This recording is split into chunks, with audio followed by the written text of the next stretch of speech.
Thanks for downloading a 3CR podcast. 3CR is an independent community radio station based in Melbourne, Australia. We need your financial support to keep going. Go to www.3cr.org.au for more information and to donate online. Now stay tuned for your 3CR podcast. But you also had people that were very fine people on both sides. And the aliens would mind meld and give them the technology. They're bad aliens. So are you surprised the Nazis were influenced by demons? No, if demons are real, I would definitely think they'd be on the side of the Nazis. Yeah. McDonald's is connected to the Clintons. They chop up the bodies and put them into the sausage and hamburgers. People are being cannibalized. Look it up. And I'm watching CNN talk about this as violent white nationalist protests. We have done everything in our power to keep this peaceful, you know? It's Pepe's become kind of a symbol. Welcome to Yeah Nah Pasaran, a show about fascism and its gravediggers. I'm Cam Smith. I'm Andy Fleming. And we are joined today by Emily Tamkin, the US editor for the New Statesman and the author of the book The Influence of Soros, Politics, Power and the Struggle for an Open Society. Thanks for joining us, Emily. Oh, thank you so much for having me on. I realised as I was reading your book that I knew next to nothing about George Soros that didn't come from a conspiracy theory. So I was wondering, could you tell us a little bit about who George Soros is and what he actually does? Of course. And part of the reason that I wrote the book is that I think people who are familiar with the name George Soros today don't even know why they're familiar with that name, right? Why he became such an influential figure. And he is, if you separate it out from the conspiracy theory, he is actually a very influential figure in three fields. So George Soros was born in 1930 in Hungary and became very successful in finance. He's arguably the most famous currency speculator in all of human history. And after he amassed, several millions, also went into philanthropy. And basically because as not even a young man, as a teenager, as a child, his family survived Nazi occupation of Hungary, and then he escaped socialist Hungary. Because of this experience living in these oppressive regimes, what really mattered to him when he set out to create his philanthropic foundations was this concept of an open society, which is an idea that comes from Karl Popper, who was his tutor at the London School of Economics when he studied there. And basically the idea of an open society, and like if any of your listeners are Popper heads, I'm sorry that this is so simplified, but basically the idea is that you and I, separately, neither one of us will ever have a perfect understanding, right? But if we come together and we discuss and we debate, we can come to a more perfect understanding. And so the idea of his philanthropic work is, how do we foster a society, a country, a world in which more people are empowered and enfranchised and able to be at the table for that discussion and that debate? And how can we all together work toward this more perfect understanding, this in a civic-based conception of society? And he also, beginning in 2004 with the re-election of George Bush, to which he was vehemently opposed, became a major political donor in the United States, which I think is important both for understanding his actual influence and for why he's such a polarizing figure in the US. So in these three realms, in finance, in philanthropy, and in politics, he's had tremendous influence over the course of his 90 years. One thing I didn't see when I was reading the book is an explanation for where my Soros check is. It seems to have been lost in the mail. I wrote a book on him and I haven't gotten my Soros check. So if any conspiracy theorist is listening to this, that is a joke. I, despite being a Jewish journalist, do not receive checks from Soros because indeed he does not cash them. So just to spell that out. It was interesting to see that the sort of things he's doing are like buying people photocopiers rather than funding Antifa. Right. I mean, that was the move in his first. So he starts out philanthropically his philanthropic work starts out in South Africa when it was still under apartheid, because he gave scholarships to Black students in apartheid South Africa and basically saw that the university where these scholarships were being given was really taking advantage of him and trying to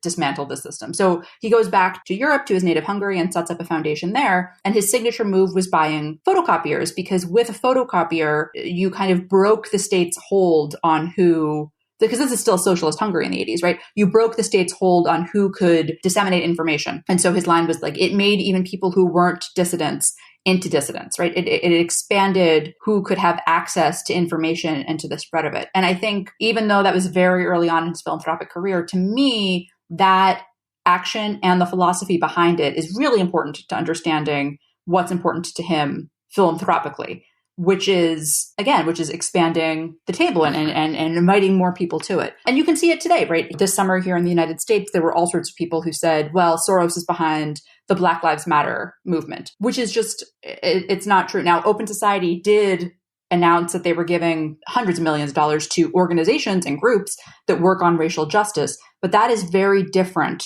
from saying that he is paying for the protests and the protesters. And the difference is that in one, Soros is supporting people who have already had this idea, who already want to work toward this goal. In the other, he is telling them what to think.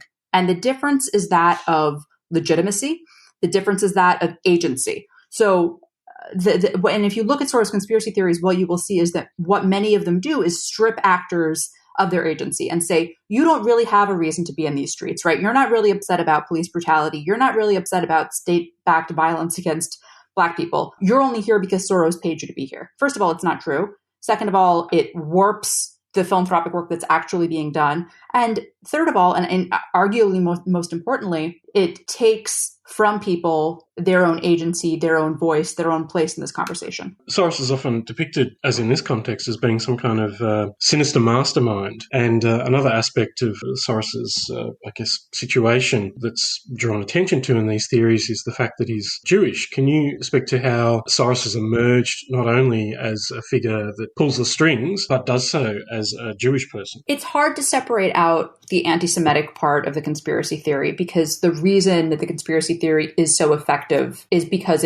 one of the reasons I should say that it's so effective is because it draws on anti-Semitic tropes. These have been around for basically as long as Soros has been a prominent figure. If you go back into the 90s in Hungary, you see political figures disparaging him as a Jew. But it's really reached a fever pitch since 2015 and even this year, right? We now have major, in this country, obviously Viktor Orban, the Prime Minister of Hungary, is sort of the one who perfected this, but we also have major Republican figures in my country who are pushing this. I think that two things make this really interesting in a dark and sad kind of way. The first is that if we were in the early 20th century, I think that the end of the conspiracy theories would have been the persecution of Jewish people. And that's why we would have been hearing conspiracy theories like, oh, this Jewish billionaire is flooding your country with migrants. And oh, this Jewish billionaire is causing destruction in your streets. Now it's a means to an end almost. Now, that's not to say that those who use these theories are not anti-Semitic, because if you're willing to use theories that get a Jewish person sent a pipe bomb, that have rhetoric that's then replicated in the shooting of a synagogue and the most violent anti-Semitic act that's been seen in the United States ever in history, that is causing a rise in hate crimes, across the United States, then you're comfortable with anti-Semitism and you're perpetuating it and you're furthering it. So I'm in no way giving the people who use this an out. What I am saying is that I think that their goal is not just to, and maybe even not mainly to, denigrate Jewish people, but to, one, distract from their own, either incompetence or corruption or illiberalism. And two, again, to strip the agency of the people who they are saying Soros is manipulating, be that Black Lives Matter activists in the United States or people who work in immigrants and migrants and asylum seekers' rights in Europe. The other thing that I think is, again, interesting and dark and sad is that because of Soros's particular Jewish identity, you have people say things that are broadly understood to be anti-Semitic dog whistles. For example, Orban, when he was running for re-election, said, and I'm paraphrasing, but he said, "We are fighting an enemy who is different from us and who is a rootless speculator, not of us, but different." And all these tropes of the wandering Jew, the perpetual foreigner, the money counter. Didn't have to say the word Jewish, but it's, your audience listening to this, I'm sure understood heard the dog whistle. But then because of Soros's particular Jewish identity, because he's not particularly religious, because he's chosen to give to universal, causes that could be seen as universal human rights and not particular Jewish causes, people say, well, I don't really think of him as a Jew. And they will find conservative Jewish people to say, I don't like Soros either. And it's like, you don't have to like him, But what we are all going to recognize is that the dogs still hear the whistles. And you were using anti-Semitic tropes and using a conspiracy theory that is as effective as it is because of anti-Semitism. So you now don't get to turn around and say, well, I don't think of him as a Jew, because obviously at some point you did, or you would not have embarked on the use of this theory. You recently wrote an article for the new Statesman called Anti-Semitism in the Time of Trump, and you opened it up by referring to an incident in the 2016 election campaign where Trump's campaign released material that depicted Hillary Clinton over a pile of cash with a Star of David next to her head, said most corrupt candidate ever. For me, that represented something of a shift, that the campaign was not only going to engage in Jew baiting, but also there was seemingly very little consequence for it. What did you make of that? It's funny because after I published the article, a woman who now works in the Jewish democratic organizing space, so obviously she's not like nonpartisan, but tweeted at me and said that she also remembered that and thought of it as like the moment that this became normalized in the Trump era. I mean, it stuck out in my memory for a reason. And one of the reasons is that I remember that as being a story as opposed to just like one in a series of horrible events that happened in a given day. And the other is that I think it did, looking back on it and looking back at the rhetoric that we've seen from Trump and others in his party since then, I do think that it kind of opened the floodgates. And, I should say that I don't think that anti-Semitism is a left or right-wing force. It doesn't belong to any party, but we have seen it normalized by the Republican Party over the past 4 years, and then been told that, no, we're not seeing that because of his policies on Israel. And it's like, I mean, one can have a debate as to whether or not his policies are good or bad for Israel, but that to me stands apart from the fact that I don't live in Israel. I live in a country that in 2019 saw, according to the Anti-Defamation League, more anti-Semitic rhetoric than ever before in our country's history. And I live in the country that saw, during the Trump's first term, again, the most violent anti-Semitic act ever in the country's history. So I kind of don't want to hear, if a group of people is telling you repeatedly that that the symbols you are using and the words that you're saying are anti-Semitic, and saying, hey, when you isolate George Soros and use him in this way, you are using an anti-Semitic trope, and you are making not only him, but other Jewish people less safe, while, by the way, stigmatizing and delegitimizing these other marginalized groups, and you keep using that trope, then it's been explained to you, right? Like this was not a one-off. And people articulated why it was hurtful, and people articulated why it was dangerous, and they chose to ignore that. So yeah, I do think that tweet represented a shift in something. And unfortunately, I don't know when or how it gets shifted back, because I don't think it's as simple as, well, we have a new president-elect, and so now it goes away, right? I think it's now out there, and there are people who have now been comfortable with it being out there, and it's going to... should this ever reverse, I think that will take a while. One of the more bizarre elements in the Soros myth is the designation of him being a Nazi because of his wartime experience. And that too has been adopted by some and propagated more vigorously in the last few years. One of the things it brings to mind is the conspiratorial idea of the Jewish financier, both manipulating the stock markets and the financial system generally, while at the same time, supporting the Bolsheviks or so on and so forth. So can you talk to what was identified as being, why is Soros considered a Nazi, and how do you think that those ideas, he's both, this Jewish stereotype and also a Nazi, how do those things fit together in this conspiracy theory? I have to say that of all the conspiracy theories I've read about Soros, and there have been a lot, to me, this is just the most hateful one, because to say that as somebody who as a teenager who as a Jewish teenager survived Nazi rule, to turn around and say, well, he was a Nazi, it's unconscionable. What happened was that Soros's father collected real and forged documents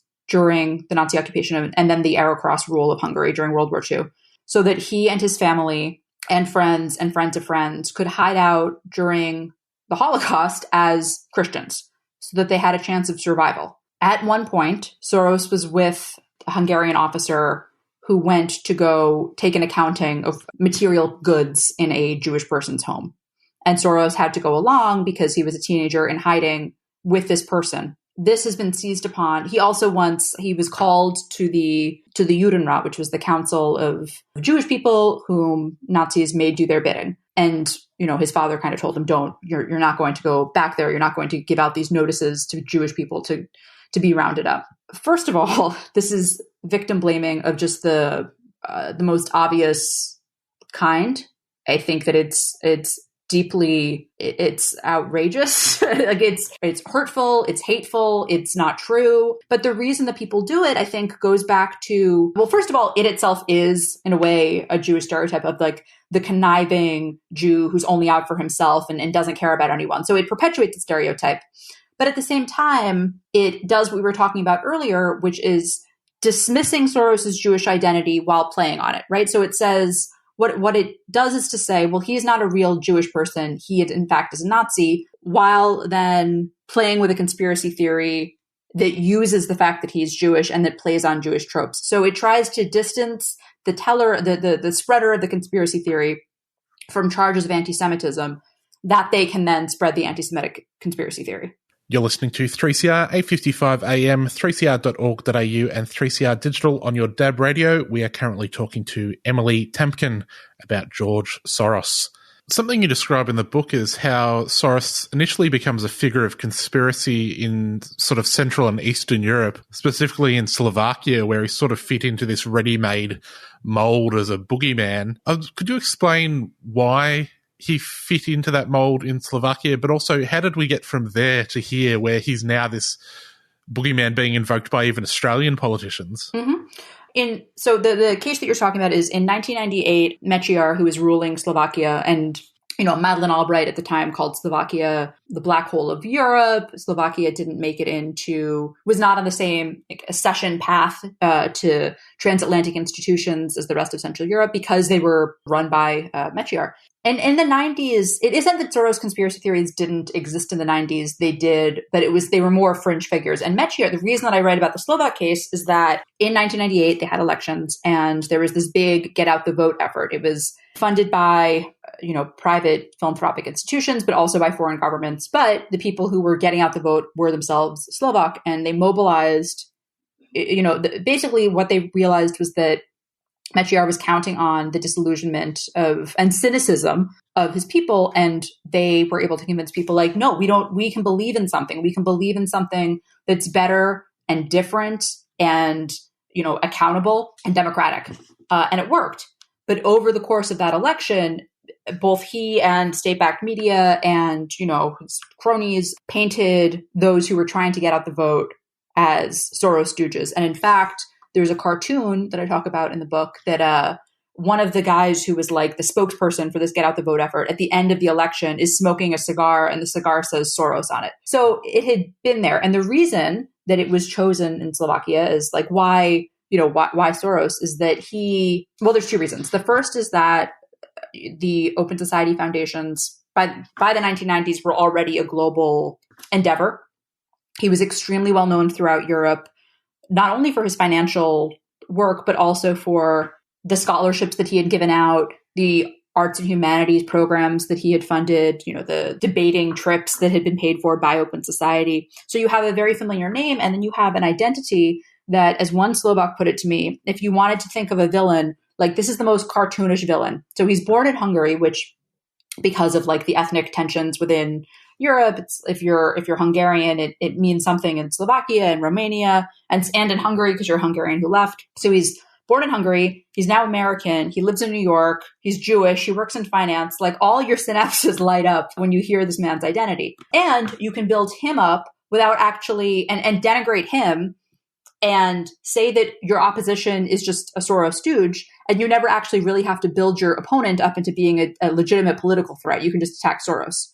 So it's quite savvy, and had been there throughout the 90s, and you see it, throughout the 2000s, especially here in the United States. He was very prominent in his condemnation of George W. Bush and support for get out the vote efforts in 2004. But really, we got to the level of conspiracy theory surrounding Soros that we are at now, beginning in 2015. Viktor Orban in Hungary was back in power and gets back into power in part because the promises that liberalism had made to Central and Eastern Europe had not fully been met for all of the people. There's a lot of, there's some people are left behind or not left behind, but feel resentful of those who were less left behind than they are. like the global financial crisis, people are hurting. They reelect Orban, but he comes back to power, and he's looking around for a political enemy to blame now that he, is not in the opposition.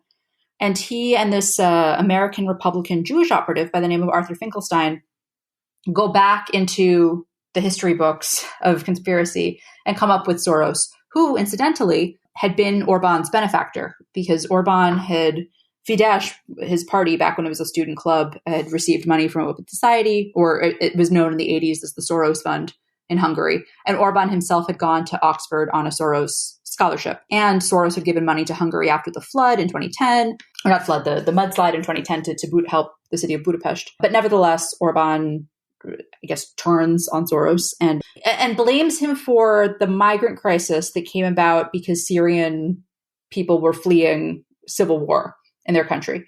The interesting thing about this is that it really picks up in the fall of 2015, which was after the summer when it was really at its height, which to me suggests that this was as much about political power as it was, that this was more about political power, than it was genuine fear. And it works for Orban, right? It's a very effective political tool.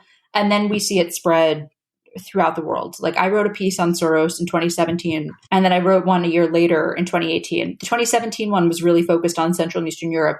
The 2018 one was much more focused on the US. And the reason was that by the 2018 midterms here in the US, you were hearing Soros blamed for the migrant caravan, blamed for the protests against Brett Kavanaugh, who's now a Supreme Court justice. And you, again, exactly as you say, now it's all over the world. It's Israel, Australia, throughout Europe, the United States. It's become a global phenomenon. And in part, that's because there are similar actors, right? So, a Republican operative helps a Hungarian bring this about. There are then Hungarian lobbyists who kind of try to push some of these lines here in Washington, D.C.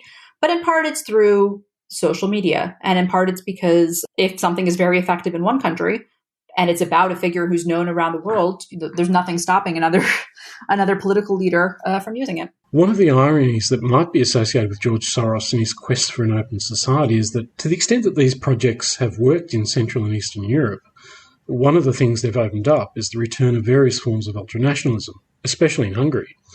The ideology that Soros pursues and the foundations he's established, dedicated to an open society, nonetheless have produced some closed thinking. How do you think Soros views this outcome? The great irony of it is that part of the reason that he became as active as he was in Central and Eastern Europe specifically is that he understood in the early 90s how the threat that nationalism posed to this region after the Cold War and the dissolution of the Eastern Bloc, that there was going to be something that filled this ideological space, and that it wasn't necessarily going to be liberalism. It could easily be nationalism. And indeed, we're seeing that now. I did ask him about this and have asked those close to him about it. And their thinking is kind of, you do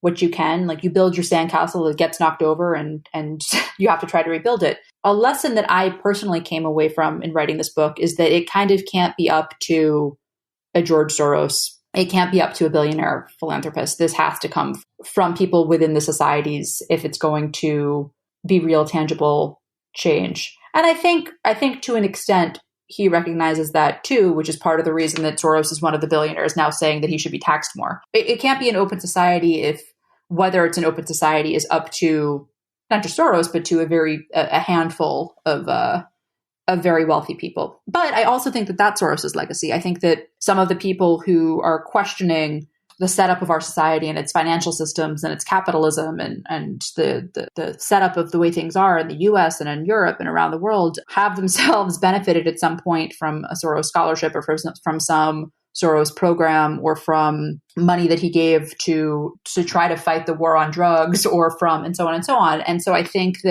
that's part of his legacy too, that we now have a more robust criticism and debate over what it is to be an open society. And I think that if we are able to come back from this brink, it will be in part because of him, and that the questioning of him and the criticism of him, not the conspiracy theory, but the question of like, well, why is society this way? Why is it like this? And how can we make more long-lasting positive change? And how can we bring everybody to the discussion, but actually, not just for a couple of years? I do think that's part of the influence of Soros as well. You definitely shouldn't have given that scholarship to Orban.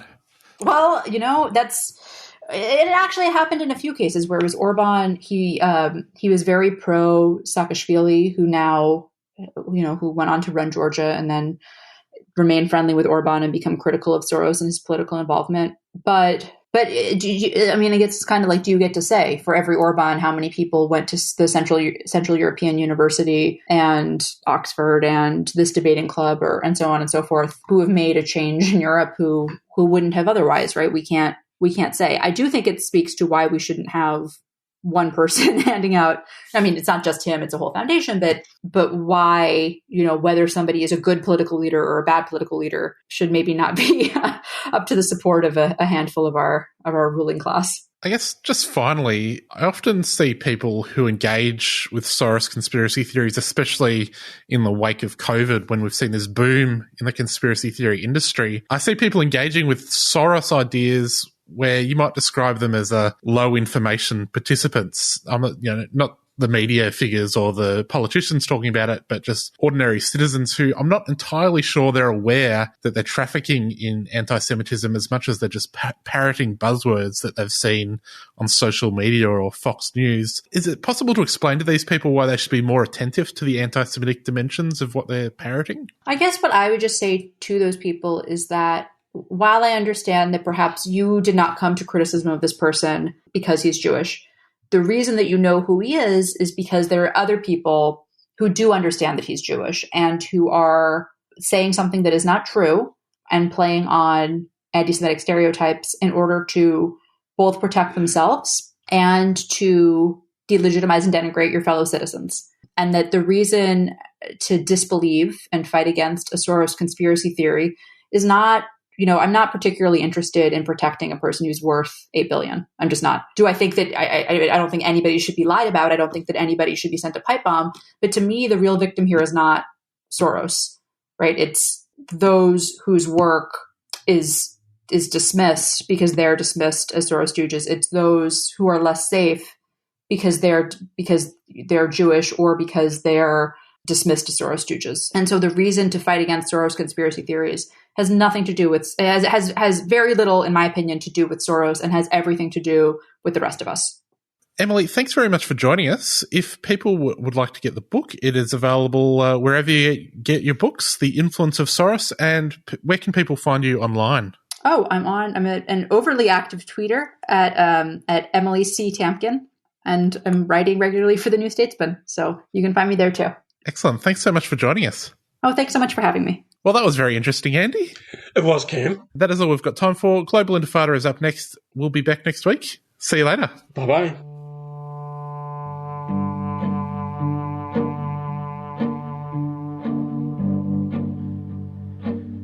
The bones of children in the woods, the broken branches of a tree, the feel of pounding in your blood, the smell of earth beneath your feet. Don't forget to wear your gloves, don't forget to wear your shoes. It started hailing from above, the sky is purple as a bruise, and so it gets under your nails,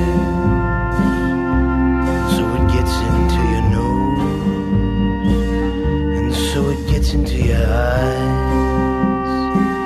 you'll never get it out your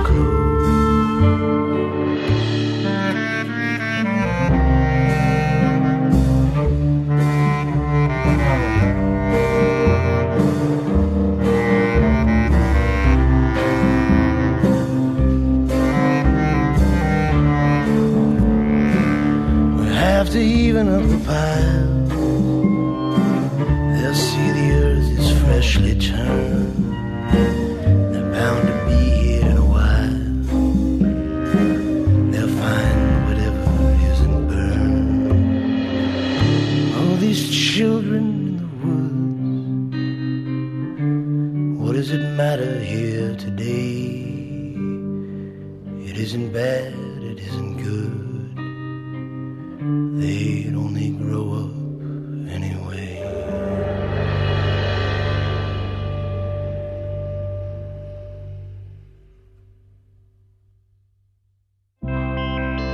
Commons Social Change Library is an online collection of educational resources for those campaigning for social change. It collects, curates and distributes the key lessons and resources of progressive movements around Australia and across the globe. The library includes over 500 resources covering campaign strategy, community organising, activist history, digital campaigning, diversity and inclusion, and much, much more. It's free to access the library, so check out the collection at www.commonslibrary.org. Commons Social Change Library is a 3CR supporter.